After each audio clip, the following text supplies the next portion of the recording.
Nice and bright and sunny out. Different environment. Whoa, where am I? Where are we? What's going on? Welcome to this completely unnecessary podcast for Tuesday, November 21st, the pre-giblets and stuffing version of the CU podcast, 2017. That's Ian Ferguson. I'm Pat Country. This is Ian's library room. Guest room. / game room. We've shoved things out of the way here. So we got a lot of cool stuff lined up for you. We're talking about the backlash against EA for the Star Wars Battlefront 2 DLC stuff going on. We're talking about GameStop disabling Power Pass very quickly, which is hysterical. The ESRB going after indie physical games. Justice League, why not? An animated Super Mario Brothers movie, a Rampage trailer with The Rock, Q&A, maybe something else. Ian, we had a pretty successful NES Marathon, the 8th annual, benefiting America. We raised $22,000 with the help of everyone out there, the fine audience. Yes. That was fun. It was. I had a good time. I didn't feel like trash for the next 3 days. Only like a half a day I felt like trash. I did. Well, you pushed yourself, buddy. This was the first time I think I actually really did feel like trash after the marathon, but it was a lot of fun doing it with the group. Big thanks to Gerard and Andre and Alex for coming down for that and making the trip. But yeah, I mean, it was a lot more fun. It was easier to get through, I think, some of the lulls when you could pass the controllers around and chat a little and all that. Easier to keep up with stuff when you have me or you looking at stuff while other people were playing stuff. We didn't fall as behind as we necessarily do in the past years. No. Not quite as bad. Not quite as badly. It was, I think, a tighter run show. We had some audio clipping issues that we eventually kind of figured out. It was just too much audio coming in on our pro little mixer. But overall, I think it was a success. Twitch, thank you for helping promote it. They put it on the front page at times. Thanks again to Gerard and Alex and Vonnie and Andre for helping out. There were some funny NES Marathon moments. Russian Roulette with Frank was pretty funny.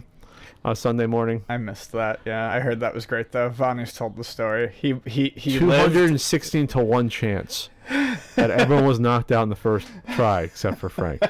Yeah. That's amazing. That's only Frank. As only Frank can do it. By the way, before anyone complains about Pat getting a nice chair, Ian suggested I get this chair. Yeah, I just gave it to him. The Ian Splooge chair, we'll just say. We don't know how many Pornhub visits have been launched in this chair. That aside, I'll disinfect my pants later. We got Spike hanging out. You can't see the little guy. He's hanging out. He's on my laptop bag over there. Snoozing. And the reason that we are in this room is because I'm going to start packing up my place relatively soon. Remind me, I have to give you some bubble wrap before you leave. You have some bubble wrap for me? Vonnie brought you a big thing of bubble wrap. Oh, for the small bubbles. Yeah. Okay, I ordered a one with the big bubbles, and I might need some more boxes. Thanks to Vonnie for that. I'm moving on a jet plane. No, I'm moving by car. Not too far away, but my life's going to be even more hellacious in December. But it'll get back there. Eventually, in 2018, you'll have maybe a nice new studio for the CU podcast and whatever else goes on Twitch. If I should live stream me just writing for a certain Super Nintendo guidebook, that'd be funny. just obviously see me like type. Dude, you can't see what I'm typing, just see me type. Hey. Like and just type. Other than that, I just got back from Retro Game Con. I got 2 stories from Retro Game Con. That's right. You told me you have a special story. I have a couple of special stories. I finally met, the first story was I met Gary Kitchen and David Crane were there. By the way, thanks for everyone that came out. For some reason, my panels at Syracuse are always really nutty and insane. There's mythical footage missing. It's not a line of my panel last year, where I ranted about Friendly's Ice Cream for like 15 minutes. I was out of my mind last year. It's fun this year. Gary Kitchen and David Crane come up to me on Saturday afternoon, and 2 of the special guests there, luminaries of video game history and game development. And they asked for, they talked about my book. I gave them a copy of my book. I gave Eric, have a couple of copies. Why not? I'm just an asshole who writes about the games. You made them. Here.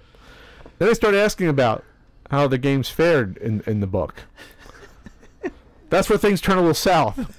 Because I had to use the app and to quickly say, okay, what was it? Absolute Entertainment, which I think was Gary Kitchen, and then David Crane was what was it? Dev House. Either way, I started to search for him. And wasn't good. Yeah. There's only one game that I think they it was were Absolute and Accolade. Maybe no, not Accolade. I can't remember. But let's see if it's still on the search. This isn't an advertisement. This is actually how I searched for it from to let them know. There was about 15 games that they both worked on the NES and on the dev side. Remember, the THQ published some of the games they worked on. Yeah. That's a hint that they weren't the best quality to begin with. It was a hint. Actually, they're right here. So the publishers were Absolute Entertainment. And that was it. That was the only publisher. okay. It was Absolute. Okay. So you had like Garrett Kitchen, you had Battle Tank, Boyner's Blob, Race America, Space Shuttle Project, Star Trek Next Generation, and I believe there was like about 3 to 4 more. Whoever did was a dev on Ren and Stimpy, Vidiots, right? So the whole point is, I think it was like 10 to 12 games total. Hey, Boyner's Blob's pretty good. That's David Crane, right? Sure, that got 2.5 stars though. Like, so like the whole point was this. Like Space Shuttle Project got 3.5 stars. I like that game a lot. That's a good review. And then Ren and Stimpy I gave 3 stars better than average. Unfortunately, the rest were like 2 stars or 1.5. And so to see their faces, they took it in stride. I think David Crane said it was funny. David Crane said, well, you can't please everybody. I kept trying to say, one was what the hell was that game? Ghoul School, not the best game. No. You know, so when you start looking at it, you're like, ugh. And to their credit, like Ghostbusters, the ports on the NES weren't that good. No. They weren't that good, right? Yeah. So it's like, they're like one step removed from it, kind of. You know, Sure. maybe they had a hand in a little bit. But the whole point was is that they didn't fare that well on the NES, the games they worked on overall. Like the average rating was probably like 2 stars, something like that. And they took it in stride. They thanked me for the book. It was funny. Just to be like, I had to say, I actually didn't review most of their games. Like, thankfully, I was like, I actually reviewed Space Shuttle Project and Ren and Stimpy. I gave those 3 and 3.5 stars. They're like, but they didn't care. So the other funny story was when I got to the airport, I actually saw Gary Kitchen and David Crane again. But then I had something funny happen. So the past year, there's been Daniel Pesina and what's his name? Jax. Is that his name? David Parrish. Is it David Parrish? I think it's David Parrish. Or John Parrish? John Parrish. Yeah, maybe it's John Parrish. Jax, actor name. So they've been following me,